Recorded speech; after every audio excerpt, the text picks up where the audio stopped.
নমস্কার বন্ধুরা, moms magic কিচেনের আরও একটি নতুন পর্বে জানাই আপনাদের সকলকে স্বাগত। বন্ধুরা, সামনেই ক্রিসমাস, আর এই ক্রিসমাস উপলক্ষে কম বেশি সবাই কেক খেয়ে থাকেন। তাই সেই জন্যই আজকে আপনাদের সাথে এমন একটি কেকের রেসিপি শেয়ার করব যেটি সবাই খেতে পারবেন, কারণ এই কেকটি একদম এগলেস। আর এই এগলেস কেকটি আপনারা বাড়িতে খুব সহজ পদ্ধতিতে কীরমভাবে বানিয়ে ফেলবেন সেটিই শেয়ার করব। তো চলুন ভিডিওটি প্রথম থেকে শেষ পর্যন্ত দেখার অনুরোধ রইল। ভিডিওটি এবার শুরু করা যাক। তো এই রেসিপিটি বানানোর জন্য কী কী উপকরণ লাগছে সেটি চলুন প্রথমে দেখে নেওয়া যাক। লাগছে ময়দা, চিনি গুঁড়ো, লিকুইড দুধ, সাদা তেল, কাজু বাদাম, কিশমিশ, চেরি, টুটি ফুটি, লাগছে এলাচ গুঁড়ো, বেকিং সোডা, বেকিং পাউডার, আর লাগছে ভ্যানিলা এসেন্স।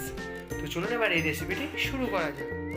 প্রথমেই কেকের ব্যাটারটা বানিয়ে নিতে হবে। তার জন্য দেখতেই পেলেন একটি বড় জারের মধ্যে দিয়ে দেওয়া হলো 1 বাটি পরিমাণ সাদা তেল, আর সেই সেম বাটিরই পরিমাণ অনুযায়ী দিয়ে দিতে হবে চিনি গুঁড়ো। আপনাদেরকে একটা কথা বলে রাখছি, এখানে যতটা পরিমাণ তেল ইউজ করলেন ঠিক তত সেই বাটি অনুযায়ী চিনি গুঁড়োটা ইউজ করবেন। আর তেল আর চিনি গুঁড়োটা খুব ভালোভাবে একবার ফেটিয়ে নিতে হবে। ঠিক দেখতে পাচ্ছেন এইরকমভাবে। তো খুব ভালোভাবে প্রথমে ফেটিয়ে নেওয়া যাক। দেখবেন ফাটাতে ফাটাতে ঠিক যখন এরকম পর্যায়ে চলে এসেছে তখন ওর মধ্যে আস্তে আস্তে দিয়ে দিতে হবে ময়দা। আর ময়দার পরিমাণটা আপনাদের সুবিধার্থে বলে দেওয়া হলো 1 বাটি তেল 1 বাটি চিনি সমান 2 বাটি ময়দা। আপনারা এর ভাগটা নিশ্চয়ই বুঝেই গেলেন। 2 বাটি ময়দাতে লাগে 1 বাটি তেল আর 1 বাটি চিনি গুঁড়ো।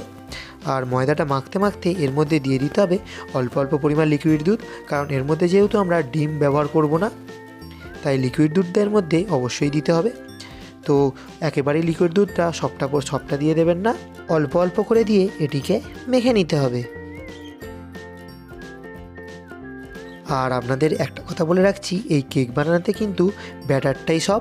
কারণ এই ব্যাটারটা যতটা ভালো করে আপনারা ফাটবেন ঠিক ততটা সুন্দর কেকটা হবে আর ঠিক ততটা ফুলবে। তবে কেকের মধ্যে এখনও কোনো ইনগ্রিডিয়েন্টসই দেওয়া হয়নি। এবার সব ইনগ্রিডিয়েন্টস একে একে দিয়ে দিতে হবে। প্রথমেই ফাটাতে ফাটাতে এর মধ্যে এবার দিয়ে দিতে হবে ভ্যানিলা এসেন্স। আর ভ্যানিলা এসেন্সের পরিমাণটা আপনারা নিশ্চয়ই বুঝতে পারলেন, 2 থেকে 3 ফোঁটা দিলাম। আর ভ্যানিলা এসেন্সটা একবার দেওয়া হয়ে গেলে আবারও খুব ভালো করে ফেটিয়ে নিয়ে এর মধ্যে দিয়ে দিতে হবে 1/2 চামচ এলাচ গুঁড়ো। এই এলাচ গুঁড়োটা দেওয়ার কারণে খুব সুন্দর একটা ফ্লেভার আসে, তাই অবশ্যই আপনারা এটি দেওয়ার চেষ্টা করবেন। এলাচ গুঁড়ো আর ভ্যানিলা এসেন্স দেওয়ার পর এর মধ্যে আবার দিয়ে দিতে হবে বেকিং পাউডার আর বেকিং সোডা।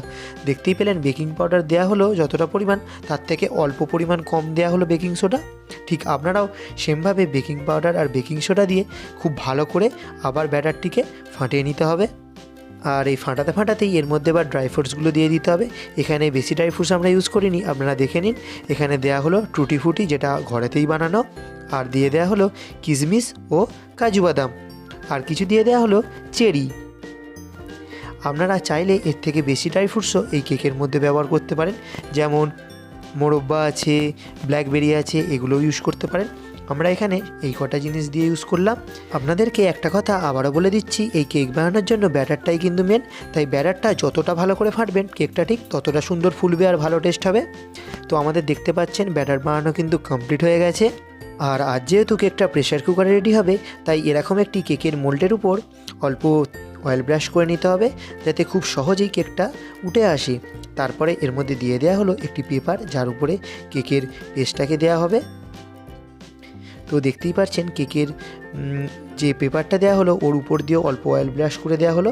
এর উপরে দিয়ে দিতে হবে আমাদের আগে থেকে তৈরি করা ব্যাটারটাকে।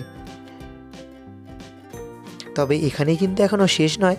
এরপর দেখতে পাচ্ছেন কেকটা যাতে সমানভাবে রেডি হয়, তাই এরকমভাবে সেট করে নিতে হবে। এটি আপনারাও করে নেবেন। আর তারপরে একটি প্রেসার কুকার গরম করে ওর মধ্যে বসিয়ে দিতে হবে একটি স্ট্যান্ড।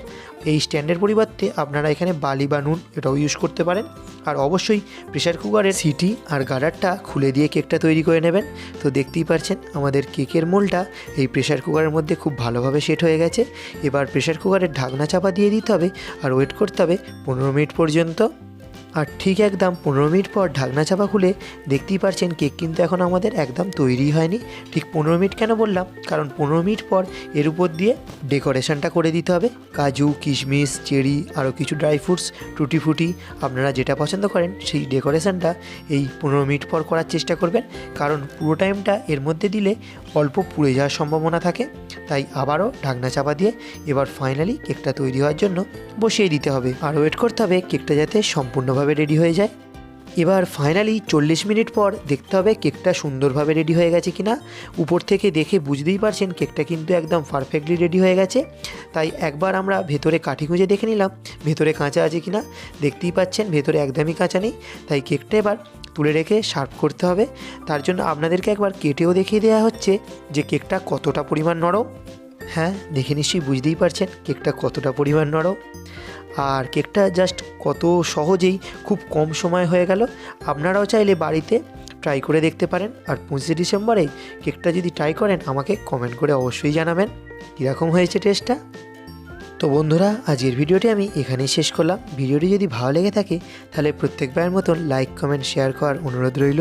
আর চ্যানেলে যদি নতুন হয়ে থাকেন তাহলে সাবস্ক্রাইব করে দেবেন এবং পাশে থাকা বেল আইকনটি অল অপশানে ক্লিক করে দেবেন পরবর্তী ভিডিও নোটিফিকেশান সবথেকে প্রথমে পাওয়ার জন্য। দেখা হচ্ছে পরবর্তী আরেকটি ফ্রেশ নিউ ভিডিওতে। ভালো থাকবেন, সুস্থ থাকবেন, গুড বাই।